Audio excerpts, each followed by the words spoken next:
자, 볼게요. 저번 시간에 전자 배치 원리, 규칙 세 가지에 대해서 배웠었는데, 자, 간단하게 복습하고 그 다음에 진도 나갑시다. 전자 배치 규칙. 자, 세 가지 규칙이 있었어. 싸움의 원리라는 게 있었고,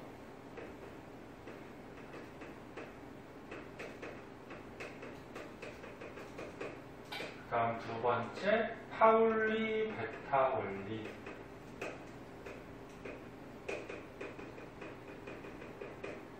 또 하나 뭐 있었지? 홈트 규칙. 이렇게 세 가지 규칙이 있었는데, 요 세 가지 규칙에 전부 다 들어맞게 전자가 배치될 때가 가장 안정한 전자 배치가 됩니다. 안정한 거를 바닥 상태라 그랬나? 들뜬 상태라 그랬나? 바닥 상태.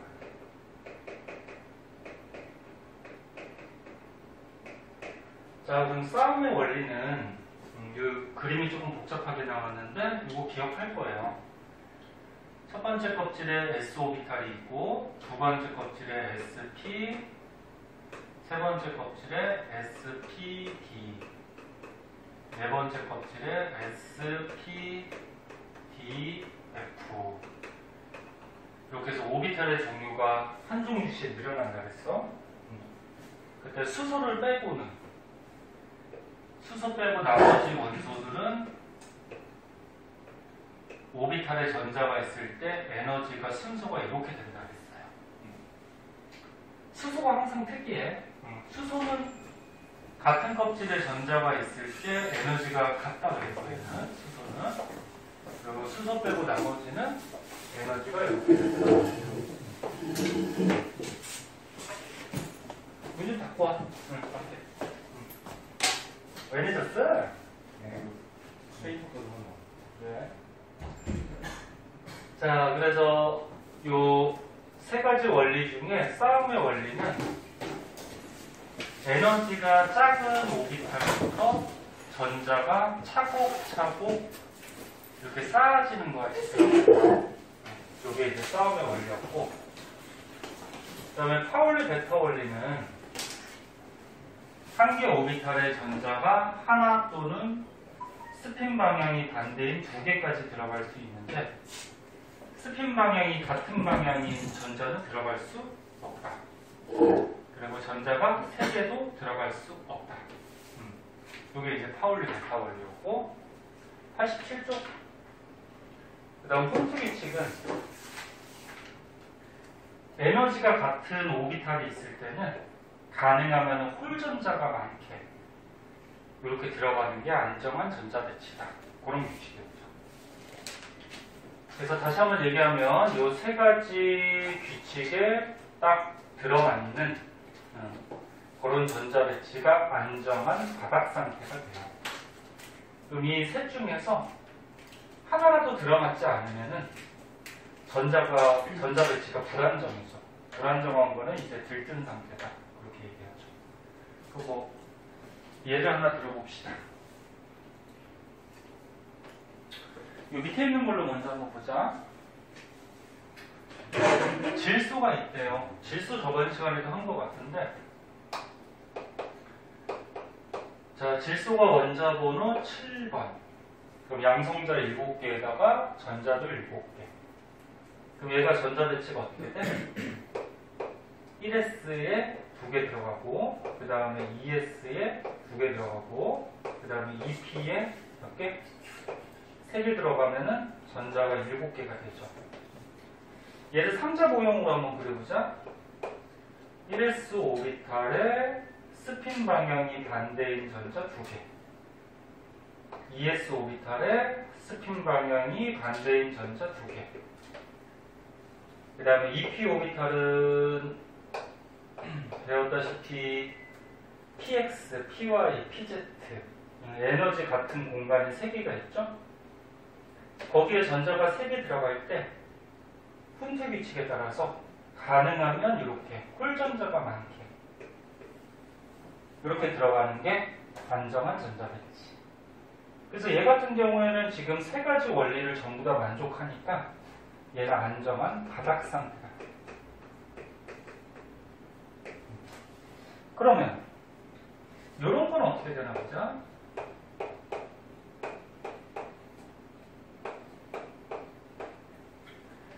여기에 전자가 2개가 들어갔고 여기에 1개가 들어가고 이쪽에 이렇게 4개가 들어갔대. 이 전자 배치 가능은 한 거야. 가능은 한데 불가능한 전자 배치는 아니고 가능은 한데 지금 3가지 규칙 중에서 무슨 규칙에 좀 안 맞지? 싸움의 원리. 에너지가 낮은 오비탈부터 차곡차곡 들어가야 되는데 여기가 하나 비어있잖아요. 그치? 그리고 이쪽으로 하나 가있단 말이에요. 그럼 얘 같은 경우에는 싸움의 원리에 어긋나기 때문에 안정한 전자 배치가 아니야. 그럼 불안정한 전자 배치니까 뭐라 그래? 들뜬 상태다. 이렇게 얘기를 해요. 그럼 뭐 하나 더 해보자.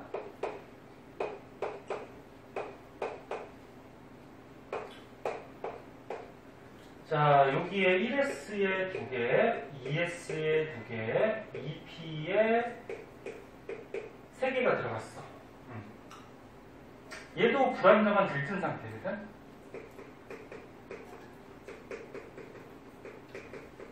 얘는 무슨 원리가 제대로 안 맞니? 훈트 규칙. 훈트 규칙에 따르면 에너지가 같은 오비탈들이 있을 때 가능하면 이렇게 홀전자가 많게 들어가야지 안정한 건데 지금 에너지 같은 공간 하나를 비워두고 전자들이 반발력을 가지면서 2개가 같이 들어가 버렸지. 그럼 이거는 훈트 규칙에 어긋나기 때문에 불안정한 들뜬 상태가 돼요. 훈트 규칙에 어긋나는. 볼지 알겠죠? 이거 고를 줄 알아야 되고 싸움의 원리는 뭐 헷갈리지 않는데 파울리 베타 원리하고 훈트 규칙이 조금 헷갈릴 거야. 그래서 이게 어떤 원리고 규칙인지 헷갈리지 않도록 하고 하나만 더 해볼까? 마음에 드는 원소 없니? 뭐 하고 싶은 거? 알루미늄 한번 해볼까? 알루미늄 몇 번? 13번. 오우, 번호가 딱 나오네. 그러니까 딱 원소 들으면은 몇 번인지 딱 나올 정도로 많이 공부를 해야 돼. 이거 세고 있으면은 수, 헬, 리벨 이렇게 세고 있으면 시간이 아무래도 좀 걸리니까. 자, 그럼 얘가 전자가 13개야. 그러면 에너지 낮은 오비탈부터 배치해보자. 1S에 2, 2S에 2, 2P에 몇 개 들어가? 6개 들어가죠? 그럼 여기까지 하면은 10개란 말이야. 그 다음에 누구야? 3S에 2, 그럼 12개. 그 다음에 누구야? 3P에 하나. 그치? 이렇게 들어가죠. 그럼 13개 맞죠? 상자 모형으로 표시하면은 뭐 이렇게 되겠죠? 2P가 3개 많으니까 여기 밑으로 쓸게. 그 다음에 3S, 그 다음에 3P. 이렇게 들어간단 말이야. 그럼 1S의 스핀 방향 반대, 2S의 스핀 방향 반대, 2P의 6개인데, 그릴 때도 이렇게 먼저 그리세요. 홀전자가 먼저 들어갈게요. 응? 하나, 둘, 3개 들어가고, 이제 스핀 방향이 반대인 거, 이렇게 3개 들어가고. 그 다음에 3S에 2개. 그 다음에 3P에 하나. 3P는 지금 하나가 들어있기 때문에 3PX에 들어있어도 되고 3PY에 들어있어도 되고 3PZ에 들어있어도 돼요. 상관없어요. 그러니까 이 전자가 여기 들어있어도 이 3가지 규칙을 전부 다 만족하는 거기 때문에 이건 안정한 무슨 상태? 바닥 상태가 되는 거야.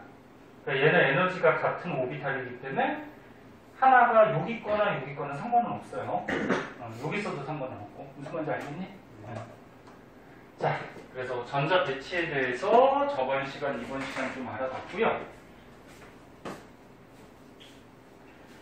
그래서 이제 오른쪽 페이지를 보시면은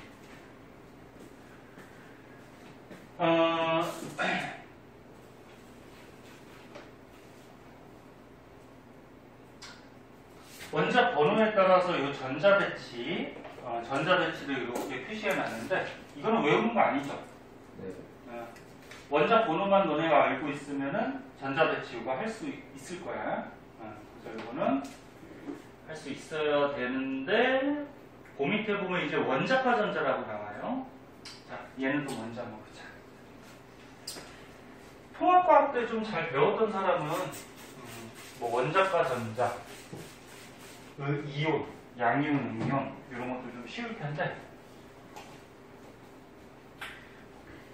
자, 원자과 전자 한번 보자. 요즘 너는 그 수행평가가 많이 있을 거예요, 학교별로. 기말고사 끝나고 나서 이제 성적 처리를 해야 되기 때문에 수행평가 안 본 것들을 지금 기말고사 전에 전부 다 학교에서 할 거거든. 그래서 수행평가가 은근히 시간이 많이 뺏겨서 기말고사 공부할 시간이 좀 부족할 수도 있어요. 그러니까 미리미리 공부도 좀 해두시고. 응?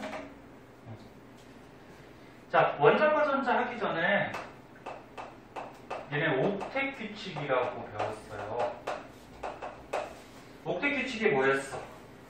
원자 핵이 있을 때 전자 껍질에 전자가 첫 번째 껍질은 2개, 두 번째 껍질부터는 8개 이렇게 채워지면은 원자가 어떻게 된다? 안정해진다. 응? 이게 이제 옥텟 규칙이야. 그럼 원자과 전자는 뭐였지?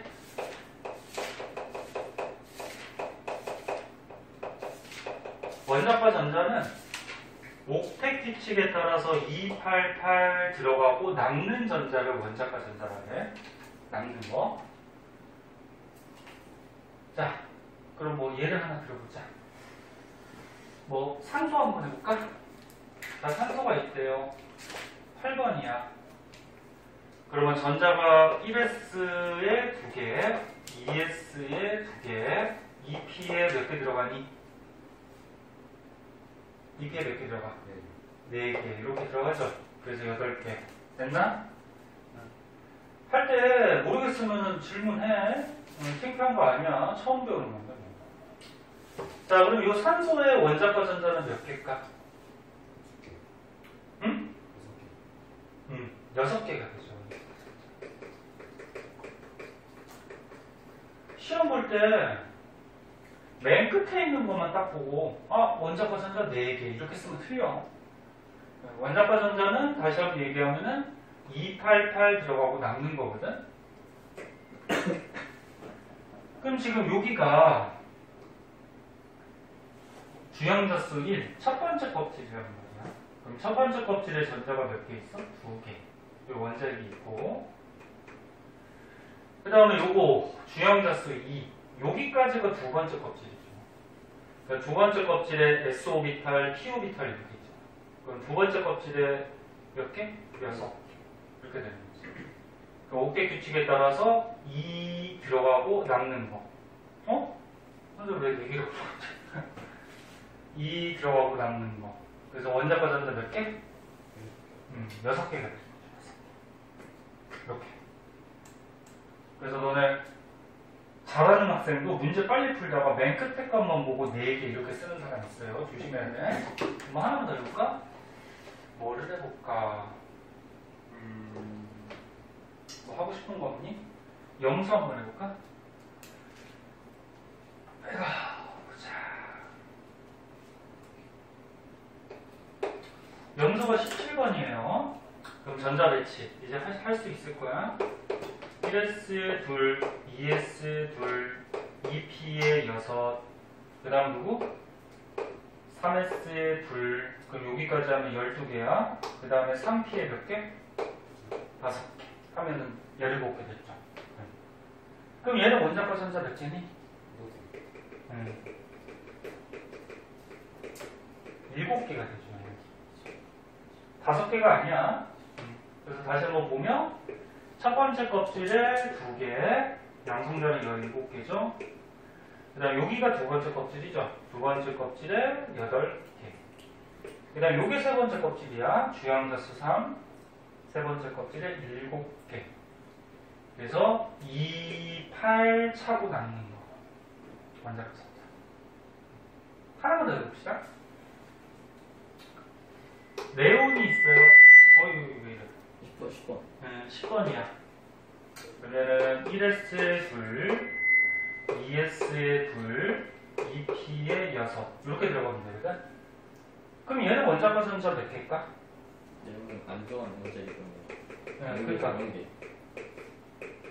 얘는 원자과 전자가 0개야. 첫 번째 껍질에 2개, 그 다음에 두 번째 껍질에 8개. 그리고 옥텟 규칙에 따라서 2, 8 들어가고 남는 게 없잖아. 남는 게 없으니까 0개가 되는 거죠. 자, 그래서 원자과 전자 고를 줄 알아야 되고, 그 다음에 문제 풀다 보면은 이런 말도 나와요. 최외각 전자라고 해서. 최외각 전자는 뭐냐면 말 그대로 가장 바깥쪽에 있는 전자. 그러면은 2, 6 들어가니까 가장 바깥쪽에 6개가 있죠. 그러면은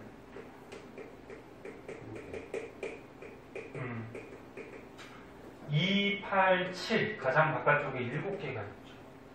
그럼 얘는 어떻게 될까? 얘는 2, 8 가장 바깥쪽에 8개가 있죠. 그래서 얘는 최외각 전자가 8이 되는 거야. 뜻은 알겠죠? 원자과 전자는 옥텟 규칙에 따라서 2, 8 들어가고 남는 거. 그 다음에 최외각 전자는 가장 바깥쪽에 있는 전자. 그래서 이게 약간 다를 수가 있으니까 봐주도록 하시고요. 그 다음에 이제 이온으로 넘어가자.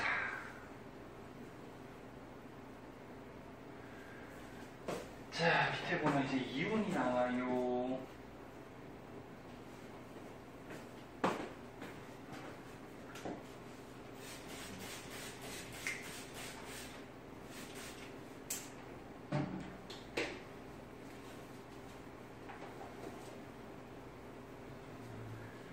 자, 이온도 너네 통합과학 때 간단하게 배웠는데,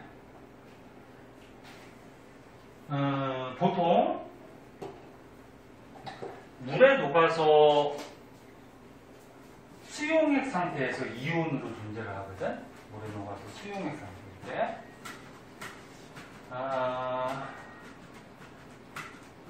자, 양이온부터 한번 가자.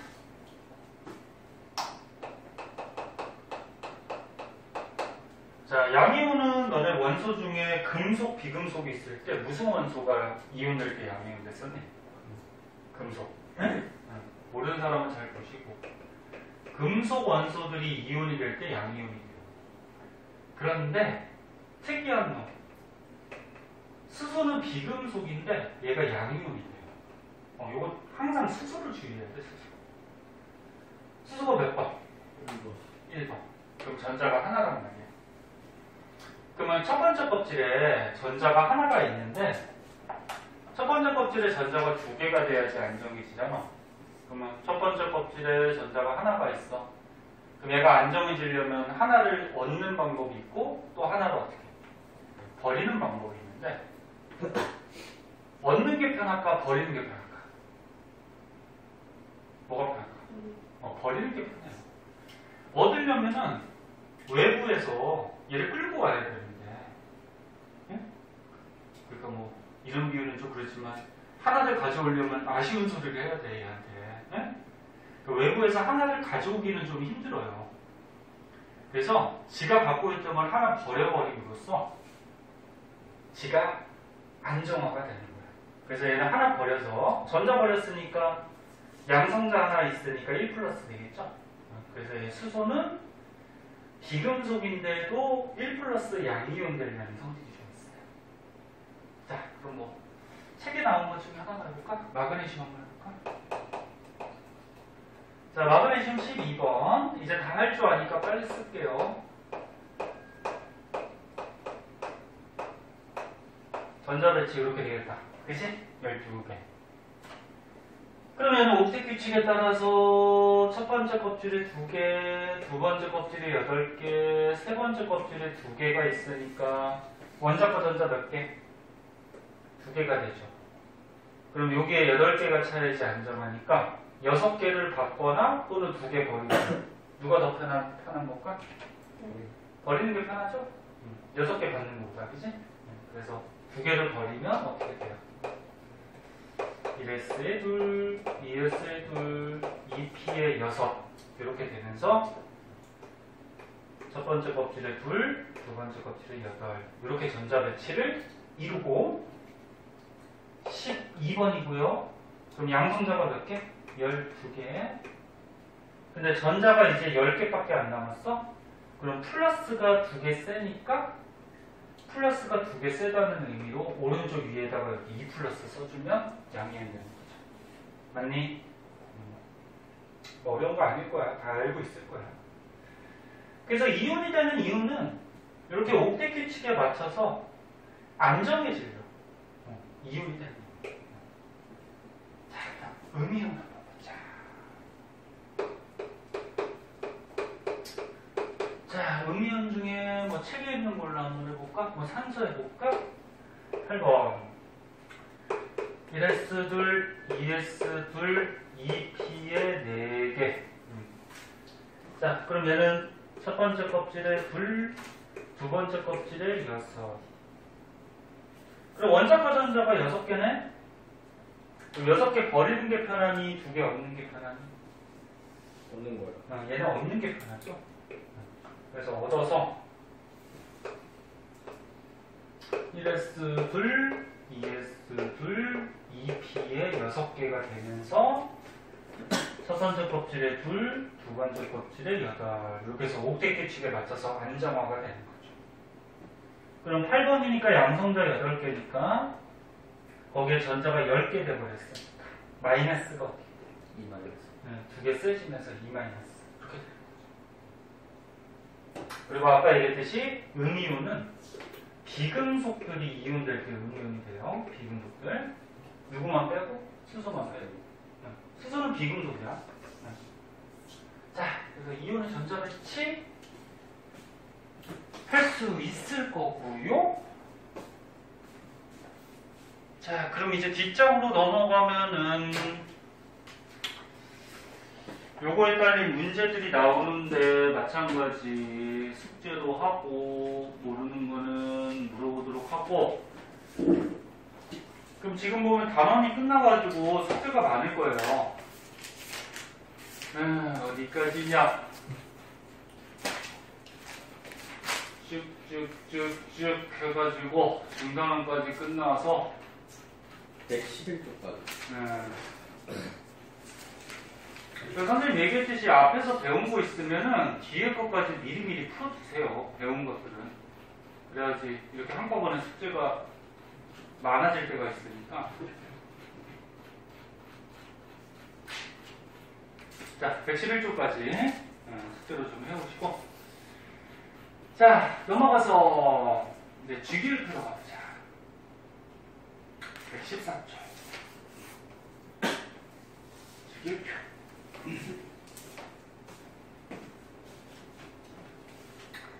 자, 주기율표도 익숙할 거예요. 통합과학 때 한번 배웠으니까. 그래서 중학교 때도 주기율표는 안 배우지만 뭐 1번부터 20번까지 막 외우고 이렇게 시키는 선생님들이 계셔가지고 이거 좀 익숙할 거야. 봅시다.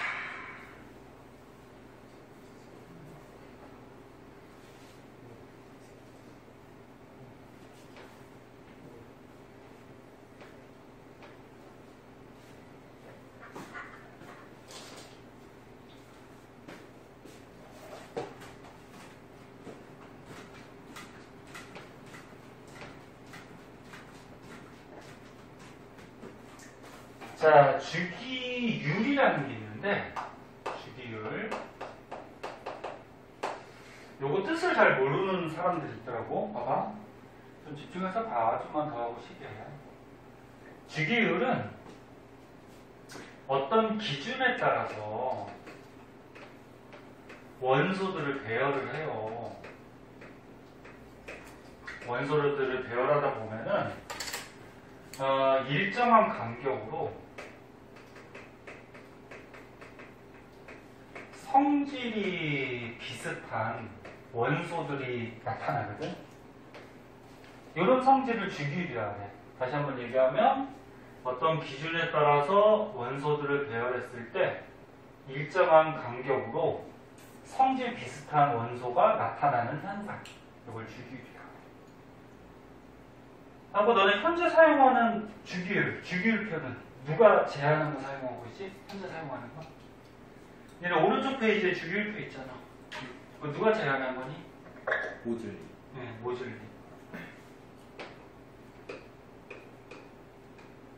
과학자 이름 알아두셔야 돼요. 뭐 과학자 이름이 뭐 다른 과목이나 이런 데서 뭐 그렇게 중요하진 않는데 여기서는 이름 좀 알아두셔야 돼요. 모듈리. 모듈리는 원자 번호 순으로 원소들을 배열했어. 알다시피 원자 번호는 뭐 가지고 매겨? 양성자 숫자, 그지? 양성자 숫자. 근데 원자라 그러면 중성이니까 양성자 숫자하고 전자 숫자는 같단 말이야. 그래서 양성자 숫자나 전자 숫자 가지고 원자 번호를 매기죠. 그 원자 번호 순서대로 원소들을 쫙 배열을 해. 한번 배열해보자. 너네 다 알다시피 수헬리베 붕탄 질산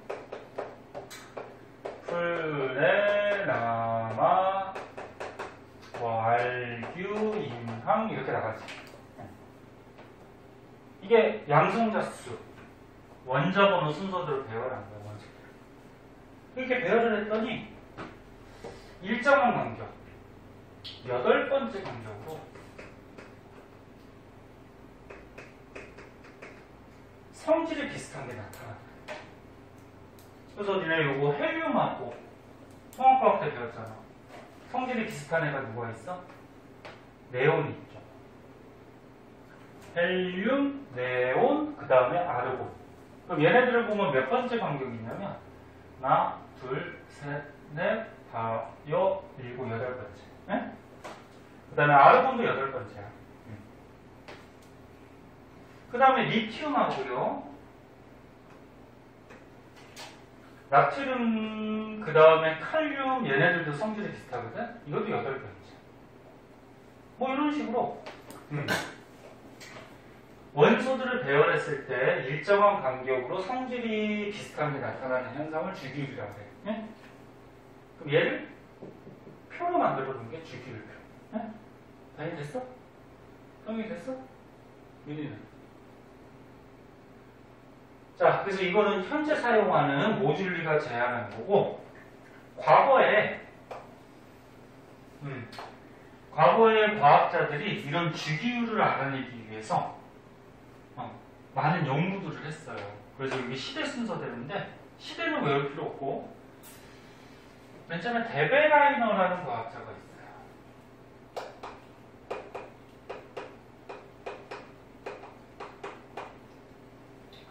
데베라이너라는 과학자는 새쌍 원소설을 해서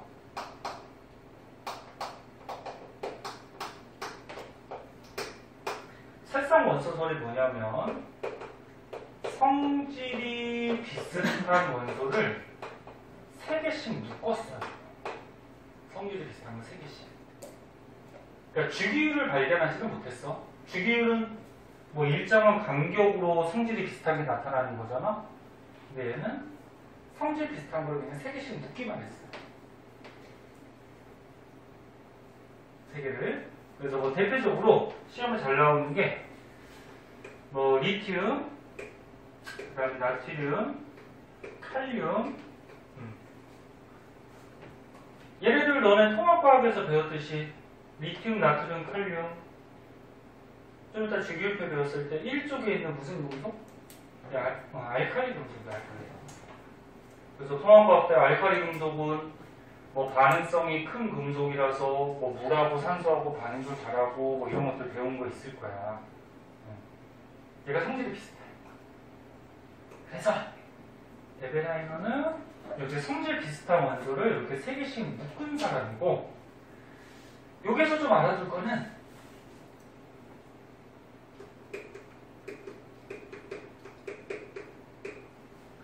원자량. 원자량이 뭐야? 원자의 질량. 원자량은 우리가 어떻게 구하지? 이 원소 안에 있는 양성자 숫자하고 누구를 더한 거? 중성자 숫자를 더해서 원자의 질량, 원자량을 따지지. 응? 뭐 중간고사 때도 많이 있고. 질량을 따질 때는 전자 질량은 어떻게 하지? 무시해버려요. 양성자하고 중성자 합해서. 근데 이렇게 성질 비슷한 거를 3개 묶어놨을 때 2개의 원자량을 알면은 1개의 원자량을 구할 수가 있대요. 그래서 책에 리튬하고 칼륨의 원자량이 7하고 39에 리튬이 7, 칼륨이 원자량이 39에 그러면 나트륨의 원자량, 가운데 있는 나트륨의 원자량을 우리가 구할 수가 있어요. 어떻게 구하냐면 얘 질량하고 얘 질량의 평균을 내면 가운데 값이 나오거든. 그러니까 7하고 얼마? 39의 평균이니까 나누기 2 하는 거죠. 그럼 얼마가 나오니? 23. 나트륨의 원자량이 23이에요. 얘 원자량은 7, 얘는 39. 그래서 성질 비슷한 거를 묶었을 때, 3개씩 묶었을 때 2개를 알면은 1개의 원자량은 구해낼 수가 있어. 근데 모든 게 다 이렇게 적용이 되진 않고 적용되는 것도 있고. 그럼 만약에 예를 들어서 리튬의 원자량이 7이고 나트륨의 원자량이 23 이렇게 주어져 있어. 그러면 칼륨의 원자량도 구할 수 있죠. 얘는 어떻게 구하면 되니? 이 원자량을 x라고 잡았을 때, 요 가운데 있는 얘는 얘하고 얘 양쪽에 있는 거의 평균 값입니다.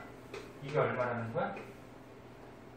얘가 2개 평균인 거, 23이라는 거지. 그럼 x 값이 나오겠지, 그치?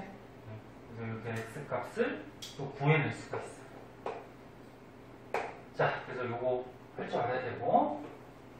성인아, 좀만 봐. 요것만 보고 좀 지켜봐. 왜 또 졸아? 그 다음에 2번째 보면은 유렌즈라는 과학자가 있어요. 유렌즈라는 과학자는 옥타브설이라 해서, 아까 얘는 이거였고, 너네 음악 시간 같은데 뭐 1옥타브 이런 거 배우지 않니?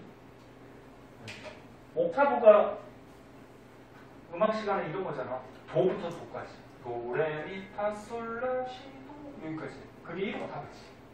그래서 뭐 가수들이 뭐 음이 높이 올라가는 가수들은 뭐 몇 옥타브까지만 올라간다 그런 말들 하잖아. 그러면 도, 레, 미, 파, 솔, 라, 시, 도 8개거든. 그럼 얘 옥타브설은 뭐냐면 원소들을 이거 5탄 것 같아요. 너네도 여기 3 써있니? 네. 이거 지워버려. 이거 뭐 필요 없는 3인데 이게 왜 들어갔는지 모르겠어. 이거 5탄 것 같아. 자, 원소들을 원자량 순서대로 배열을 했더니 8번째, 그러니까 1옥타브 8번째 간격으로 성질이 비슷한 원소가 나타나더라. 이거를 이제 유렌즈라는 과학자가 처음 알아냈어요. 근데 얘는 무슨 순서? 원자량 순서. 근데 현재 사용하는 거는 무슨 순서? 원자번호 순서. 이게 달라. 근데 원자량하고 원자번호는 달라요. 원자량은 양성자, 중성자 더한 값이고 원자 번호는 뭐야? 양성자 숫자죠. 달라요. 그래서 8번째 간격으로 성질이 비슷한 게 나타나더라 이런 걸 알아낸 사람이고, 그 다음에 이제 멘델레예프가 나오는데, 멘델레예프는 이제 주기율표를 만들어요. 얘도 어떻게 되냐면 원자량 순서대로 배열을 했더니 성질이 비슷한 원소가 주기적으로 나타난다는 것을 알아내면서 얘를 가지고 표로 만들어. 그래서 최초의 주기율표를 만들죠. 얘도 뭘 기준으로 했어? 원자량. 그런데 이 원소들을 원자량 순서대로 쫙 배열을 했더니 대체로 맞아. 그러니까 대체로 8번째 간격으로 성질이 비슷한 게 나타났는데, 어떤 거는 이걸 하다 보니까 8번째 성질이 비슷한 게 안 나타나는 경우가 생겼어. 네? 그래서 원자량 순서대로 했더니 이 밑에 있는 것 같이 몇몇 원소들이 8번째 간격, 즉 주기성에 약간 어긋나게 나타나는 것을 발견을 했어요. 그러니까 원자량 순서대로 하니까 좀 잘 들어맞지 않더라 그러니. 그래서 마지막에 모듈리가 원자 번호 순서대로 배열하니까 딱 맞아. 8번째 간격으로 성질이 비슷한 게 막 나타나더래. 그리고 현재는 이걸 쓰고 있는. 자, 그래서 여기까지는 주기율표, 주기율을 알아내기 위해서 과학자들이 여러 가지 연구들을 한 결과들에 대해서 나오고 있고, 주의할 거는 선생님 네모박스 쳤듯이 옥타브설이나 멘델레예프는 원자량 순서대로 배열을 한 거고, 모듈리는 원자 번호. 네? 그거만 조금 주의하세요. 그래서 졸린 사람도 있는 것 같으니까 조금만 쉬었다가 이제 주기율표 좀 자세하게 좀 배워보도록 하자. 잠깐만 쉬었다가 합시다.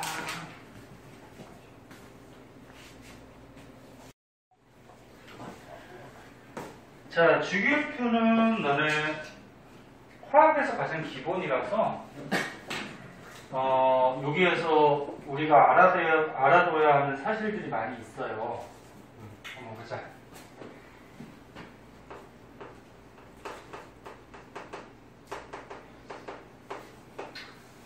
자, 현재 사용하는 주기율표는 아까 얘기했듯이 모듈리라는 과학자가 제안한 거를 원자 번호대로 지금 쓰고 있는 거고, 자, 먼저 한번 볼 거는 주기율표에는 이제 세로줄이 있고 가로줄이 있잖아. 통합과학 때도 한번 나왔어. 여기서 세로줄을 뭐라 그러지? 세로줄. 족이라고 해요. 이거 헷갈려하는 사람 있어? 자, 그래서 세로줄을 족이라고 하고요. 족은 몇 쪽까지 있지? 1쪽부터 18쪽까지. 18쪽까지가 있고요. 족이라는 거는 원자과 전자 숫자로 아까 배웠던 원자과 전자 숫자로 이제 원소들을 배열한 건데, 1족이 원자과 전자 몇 개?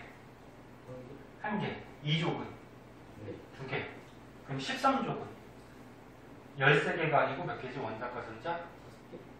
3개. 5개가 어떻게 해서 5개가 나와? 13족은 3개. 14족은? 4개. 15족은? 5개. 6개. 7개. 18족은? 0개가 되죠. 얘는 옥텟 규칙에 딱 맞는 0개. 자, 그래서 보면은 족이 1족부터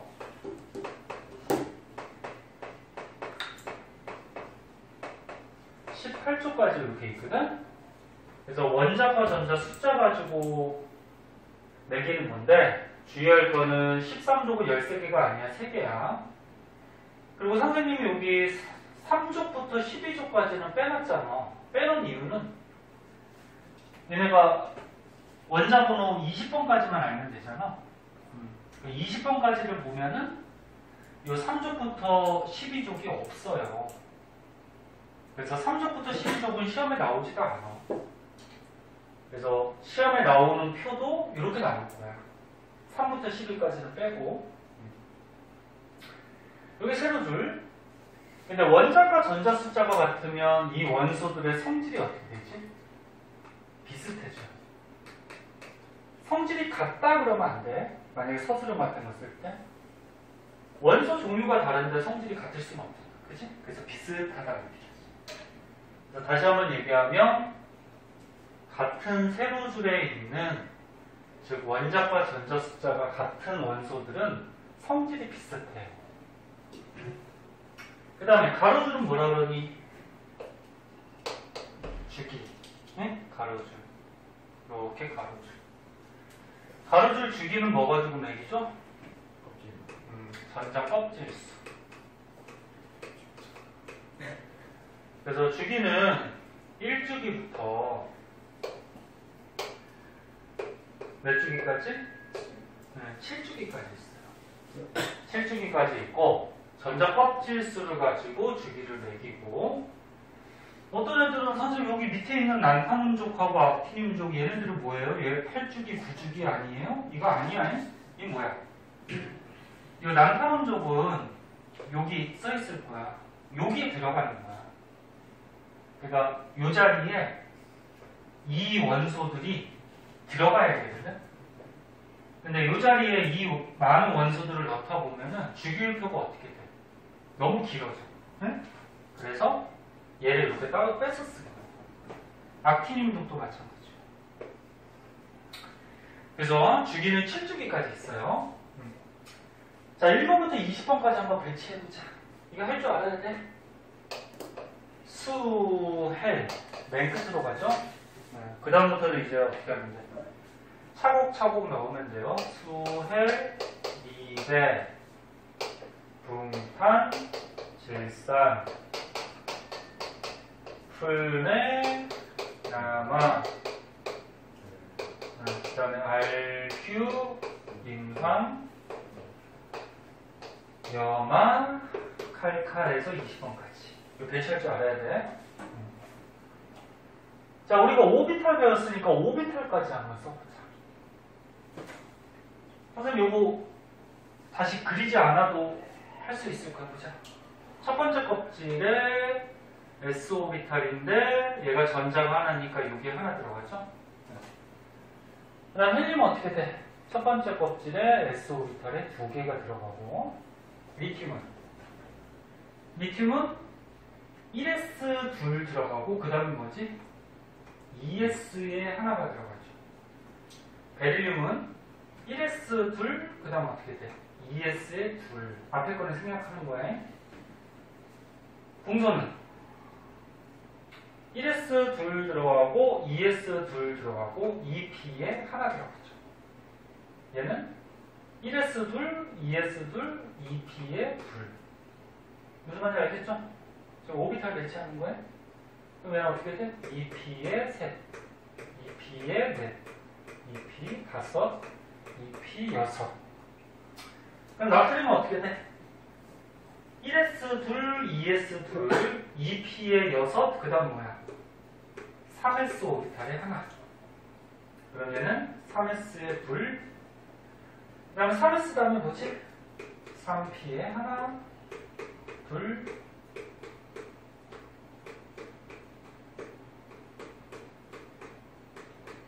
이렇게 되죠. 이게 뭐 하는지 알죠? 모르면 뭐 얘기해. 다시 됐어? 네.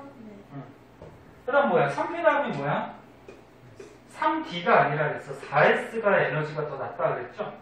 4S에 하나, 그 다음에 4S에 둘, 여기까지. 네. 그래서 D오비탈까지가 안 나가. 네. 그래서 D오비탈을 안 배우는 거야. 자, 그래서 오비탈 배웠으니까 오비탈까지도 쓸 줄 알아야 되고, 자, 그리고 이제 추가적으로 또 하면 될 거 보자. 여기 색깔로 표시가 되어 있는데, 노란색이 무슨 원소? 네, 노란색이 금속이에요. 그래서 금속은 가운데나 왼쪽에 배치가 되어 있는데, 초록색이 뭐지? 비금속, 연두색. 초록색, 연두색이 비금속인데 비금속은 오른쪽 위에 보통 있죠? 근데 누구 주의하라고? 수소. 수소 얘가 항상 문제야. 외톨이 같이 저기가 있거든? 수소는 비금속인데 여기 있어요. 이거 주의해야 돼. 그 다음에 중금속이라고 해서 중금속은 이 가운데 파란색으로 표시하는 건데 얘는 금속의 성질, 비금속의 성질을 뭐 둘 다 나타내는 그런 원소야. 그래서 너네 물리 배우는 사람들은 2학기 때 반도체 배우거든요. 반도체에 대해서 자세히 배우는데 반도체가 얘네들 가지고 만들어요. 네? 중금속. 그때 가서 한번 보고 가끔 묻는 사람들 선생님 요거 하얀 거는 뭐예요? 요거 하얀 거는 아직 밝혀지지 않은 거야. 얘 성질이. 금속인지 비금속인지 중금속인지 밝혀지지 않아서 이렇게 하얀색으로 표시를 해놨어요. 자, 그래서 요 수소 주의하고 자, 그 다음에 또 알아둬야 될 거. 자, 같은 쪽에 있는 거는 원자과 전자 숫자가 같아서 성질이 비슷하다고 그랬는데 그럼 1쪽에 있는 얘네들 성질이 비슷해요. 수소 빼고. 수소는 비금속이니까. 그래서 1쪽에 있는 애들을 묶어가지고 이름을 정했지. 1학년 때 통합과학 때 중요하게 했잖아. 무슨 금속? 알칼리 금속. 수소 빼고야 얘네들은 알칼리 금속. 비슷한 성질을 나타내요. 그 다음에 2쪽에 있는 원소들을 묶어가지고 요거는 알칼리 토금속이라고 해요. 알칼리 토금속. 그 다음에 다른 쪽에 있는 것들도 성질이 비슷한데 다른 거는 뭐 그렇게 중요하지 않아서 17쪽에 있는 거 17쪽에 있는 애들 묶어서 이름을 정했죠. 뭐? 할로젠 원소. 그 다음에 18쪽에 있는 거 묶어서 요거 비활성 기체.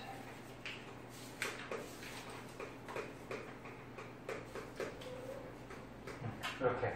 그래서 이렇게 세로들에 있는 거 요거 4개 정도는 이름 알아두시고 성질은 뭐 이제 뒤에서 조금 배울 거고. 자, 그리고 또 한 가지 알아둘 거. 왼쪽 아래로 가면 갈수록 너네 금속들이 가운데나 왼쪽에 있잖아. 그래서 왼쪽 아래로 가면 갈수록 금속의 성질이 커져요. 그러면 금속의 성질이 크다라는 것은 뭐냐면 금속들은 무슨 이온이 잘 되지? 양이온이 잘 되죠? 양이온이 잘 된다는 얘기고 그리고 양이온이 돼서 다른 음이온하고 반응을 잘한다는 얘기야.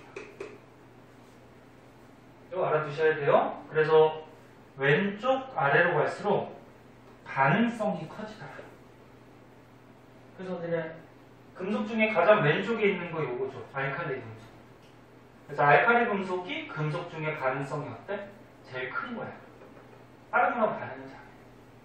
그럼 알칼리 금속 중에서도 아래쪽으로 갈수록 반응을 잘하니까 요 중에서는 칼륨이 반응을 제일 잘하는 거. 알아두셔야 되고 그 다음에 비금속을 보면은 18쪽은 너는 왜 이름을 비활성 기체라 그래?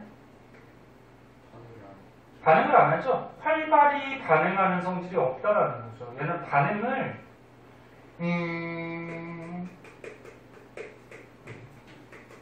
거의 안 한다 이렇게 표현해야 돼. 반응을 안 한다고 보기에는 그렇고 막 온도를 높이고 압력을 높이고 그러면 반응을 시킬 수는 있어요. 그래서 반응을 거의 안 한다. 왜? 왜 반응을 잘 안 하지? 옥텟 규칙에 맞춰서 어떻게? 안정하니까, 그렇죠? 안정하니까, 그치? 그럼 지가 안정한데 굳이 다른 애들하고 반응할 필요가 없어요. 그래서 18쪽 빼고 오른쪽 위로 가면은 오른쪽 위로 갈수록 비금속의 성질이 커져요. 그럼 비금속은 무슨 이온이 잘 되죠? 음이온. 그래서 오른쪽 위로 갈수록 음이온이 잘 되고요. 그리고 다른 물질하고 또 반응성이 커져요. 그래서 비금속 중에서는 요 17쪽이 어때? 반응성이 제일 큰 비금속. 응? 그 중에서도 위에 있는 플로우린, 왼쪽 위에 있는 얘가 반응성이 비금속 중에는 제일 크죠. 그러니까 왼쪽 아래로 갈수록 반응성이 커지고 오른쪽 위로 갈수록 반응성이 커지고 18쪽은 반응을 거의 안 하고. 됐나? 알아두셔야 돼요. 알아두셔야 되고요. 주기율표 알아둬야 될 거 되게 많아요. 자, 그럼 이제 중요한 것들은 다 했고요. 나머지 세세한 거 한번 보자.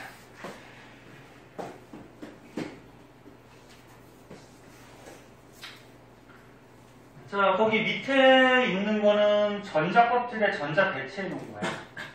요거는 288 배치할 줄 알 거고, 그 다음 밑에 거는 선생님 썼던 이 오비탈을 지금 표시해 놓은 거예요. 할 줄 알 거고, 그 다음에 뒷장으로 가보자. 뒷장이냐 오른쪽이냐. 뒷장. 자, 뒷장으로 가보면 그래프가 하나 나와요.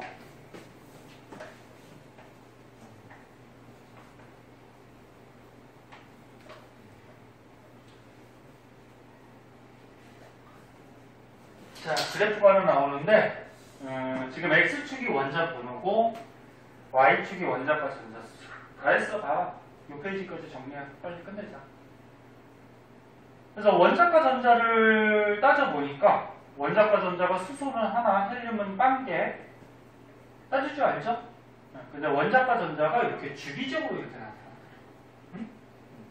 그래서 어떤 주기율을 원소들이 이렇게 나타내고 있다는 것을 그래프로 표시한 거고, 그 밑으로 가면은 뭐 금속, 비금속, 중금속의 특징이 나와요. 뭐 이건 쉬운데 그래서 혹시 보기 중에 나올지 모르니까 한번 봅시다. 자, 금속은 주기율표에 어디 있다 그랬어? 가운데나 왼쪽, 그치? 가운데나 왼쪽에 금속이 있고, 금속은 이온이 되면은 무슨 이온이 잘 돼? 양이온. 왜? 야, 여기 일쪽에 있는 건 어떻게 돼? 원자과 전자가 하나니까 하나를 버려서 1 플러스 이렇게 양이온이 되죠. 이쪽은 원자과 전자가 2개니까 2개를 버려서 2 플러스 양이온이 되죠. 13쪽은 원자과 전자가 3개니까 3개를 버려서 3 플러스. 14쪽은 14쪽은 좀 애매해요. 4개니까 4개를 버릴 수도 있고 4개를 받을 수도 있거든. 그래서 얘는 이온이 잘 안 돼.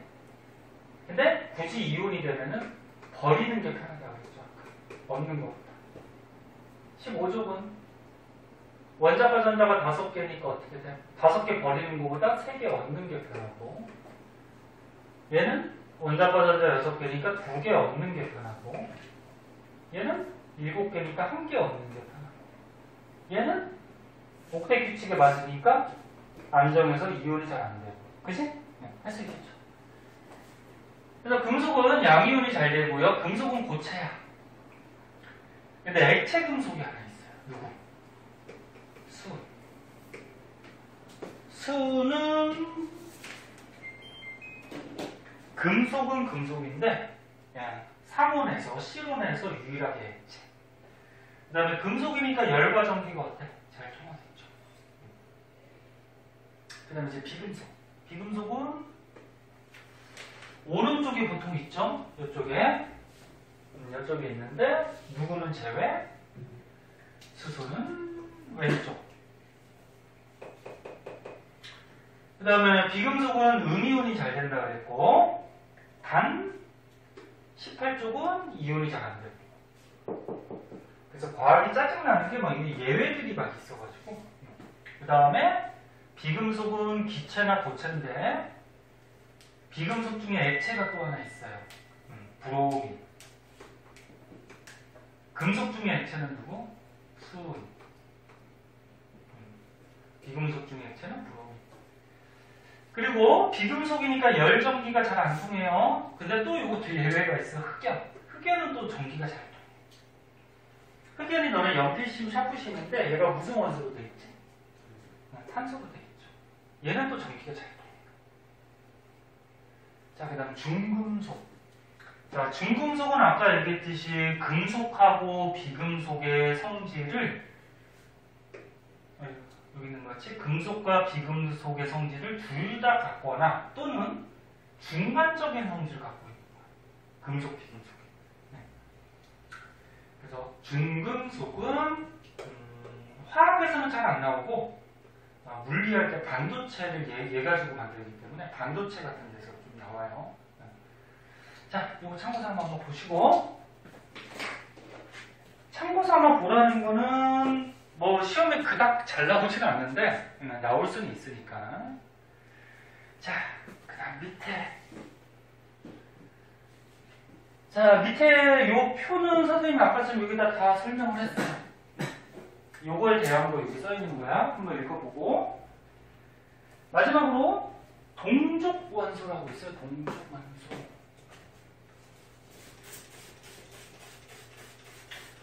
야, 동족의 뜻이 뭐니? 동족? 동족의 뜻이 뭐니? 같은 족이라는 거죠. 같은 족. 응? 같은 동자.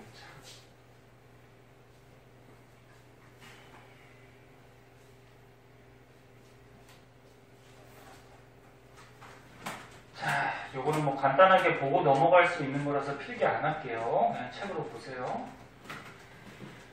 자, 동족 원소 중에 다른 것도 뭐 중요하지만 아까 얘기한 1족 알칼리 금속,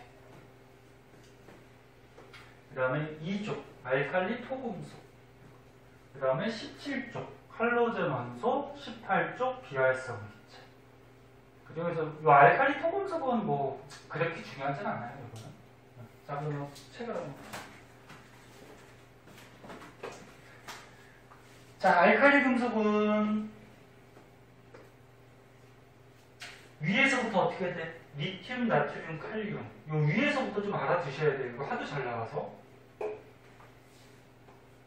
밑에는 뭐 누비듐, 세슘 이런 게 있는데 거기까지는 몰라도 되고 요거 리튬, 나트륨, 칼륨 순서대로 좀 알아두고 주의할 거는 뭐라고? 수소 제외. 네, 수소 제외하고 이쪽. 자, 그럼 얘는 어떻다 그랬어? 금속 중에 반응성이 어떻다? 큰 것들. 그치? 네, 그래서 반응성이 매우 커서 뭐 산소하고 물하고도 반응을 잘한다. 이거 통합과학 때도 중요하게 나왔었어. 그리고 얘는 원자과 전자 하나니까 몇 플러스? 양이온 될 때 1 플러스 양이온이 잘 된다. 그 다음에 알칼리 토금속은 2족이다. 그 정도만 알아두고 뭐 그렇게 중요하지 않아요. 그 다음에 할로젠. 할로젠은 몇 쪽? 17쪽. 여기 17쪽. FCl 요 밑에까지 알아둬야 돼. FCl, BRI 요 정도까지 알아두셔야 돼요. 순서대로. 왜 알아둬야 되는지는 뒤에 문제 풀다 보면 알 거야. 선생님이 알아둬야 되라는 거 알아두세요. FCl, BRI. 얘도 어때? 반응성이 크죠. 뭐? 비금속으로. 비금속은 오른쪽 위로 갈수록 반응성이 크다 그랬죠. 그 반응성이 큰 비금속. 그리고 원자과 전자가 7개니까 1-음이온. 그다음 비활성 기체 18쪽. 요것도 순서대로 좀 알아두세요. 위에서부터 헬륨, 네온, 아르곤. 얘는 안정하기 때문에 거의 반응하지 않고. 그리고 비활성 기체고요. 목대 규칙에 맞아서 거의 반응하지 않는다. 자, 그래서 오늘 빨리 해서 여기까지 내용 정리를 한번 해봤고요.